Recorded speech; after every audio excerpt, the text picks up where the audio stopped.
hormati Bapak Kepala Desa beserta jajarannya, yang saya hormati tenaga kesehatan Kecamatan Modo, yang saya hormati ibu-ibu kader Posyandu dan hadirin sekalian.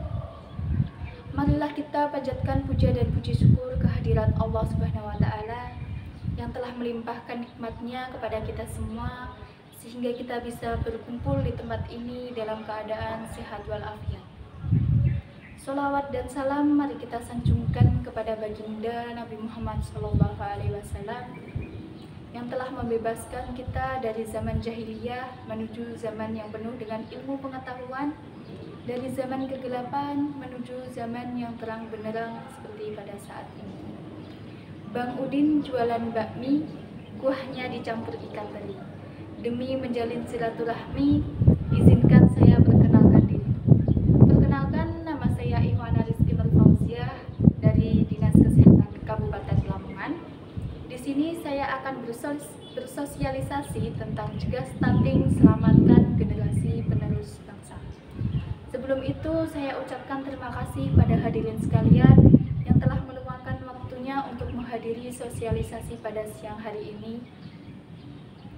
Hadirin yang saya hormati, kasus stunting adalah masalah dunia dan perlu penanganan khusus agar pertumbuhan rakyat lebih berkembang dan sumber daya manusia kedepannya menjadi generasi penerus bangsa tumbuh dengan sehat dan cerdas. Stunting bukanlah penyakit menular ataupun penyakit turunan, melainkan penyakit individu yang disebabkan kurangnya gizi sehingga anak mengalami gagal tumbuh. Stunting ini harus diperhatikan dengan baik-baik ibu, karena dapat berdampak pada kehidupan anak sampai besar, terutama resiko gangguan perkembangan fisik dan kognitif apabila tidak ditangani secara dengan baik. Stunting adalah kondisi gagal tumbuh pada anak berusia di bawah 5 tahun ataupun balita akibat kekurangan gizi secara kronis dan infeksi berulang, terutama pada periode 1000 hari pertama atau HPK.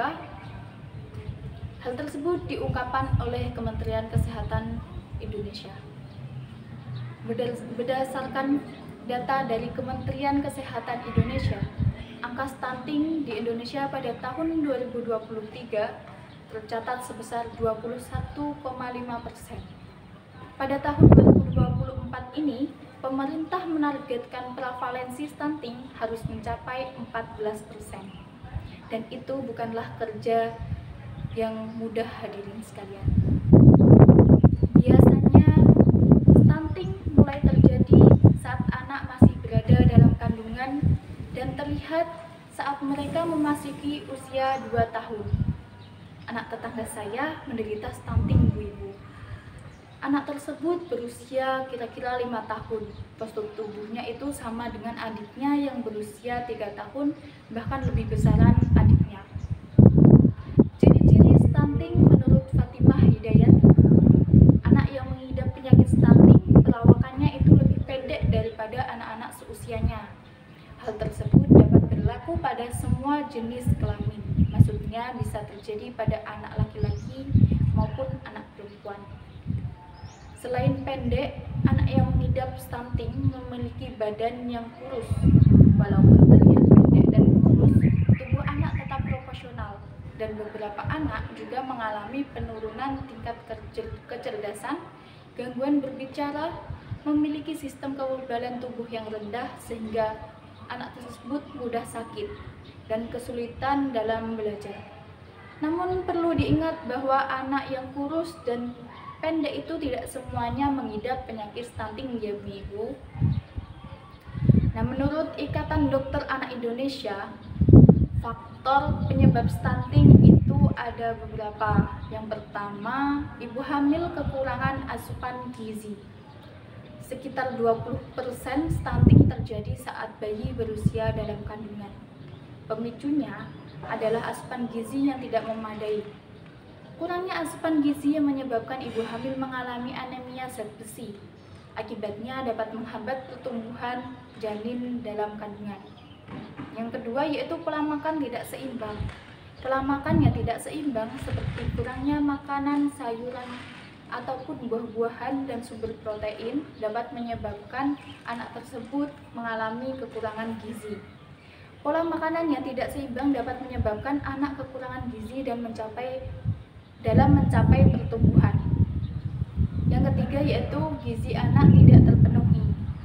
Anak perlu mendapatkan nutrisi yang cukup pada usia 2 tahun pertama kehidupan. Kurangnya gizi pada anak dapat menghambat pertumbuhan. Yang keempat yaitu sanitasi yang kurang baik. Kondisi lingkungan dan air bersih dapat mempengaruhi pertumbuhan anak. Pasalnya, anak yang tumbuh dalam lingkungan atau sanitasi dan kondisi air yang tidak layak ataupun bersih, maka anak tersebut cenderung mudah terkena penyakit. Yang kelima yaitu pemberian ASI yang tidak eksklusif.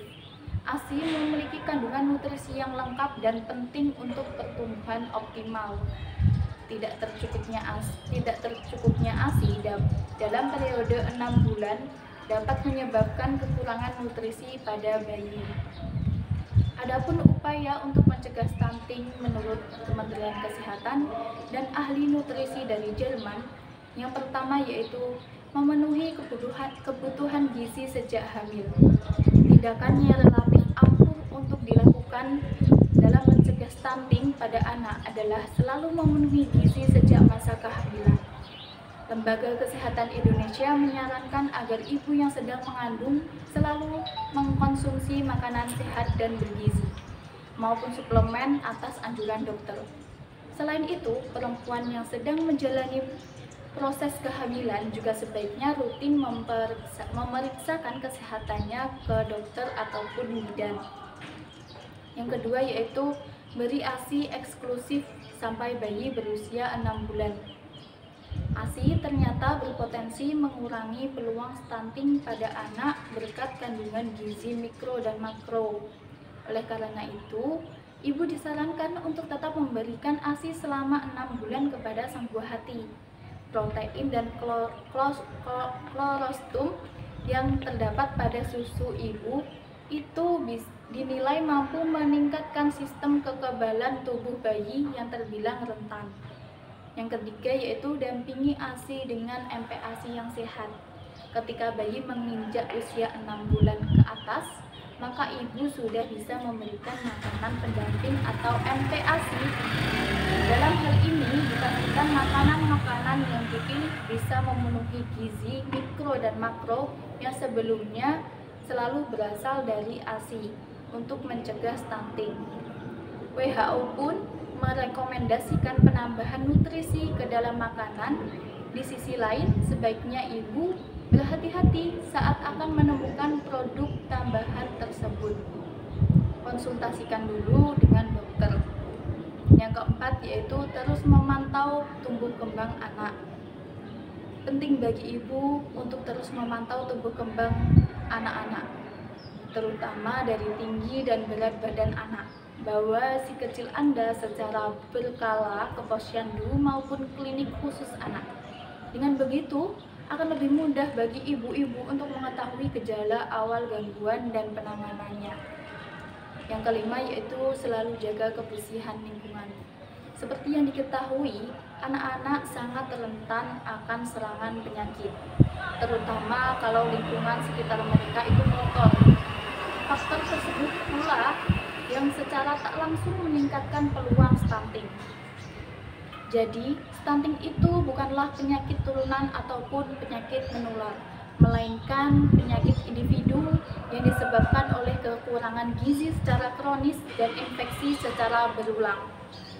Ciri-ciri stunting yaitu anak yang memiliki tubuh pendek dan kurus, serta mengalami kelemahan dalam kognitifnya.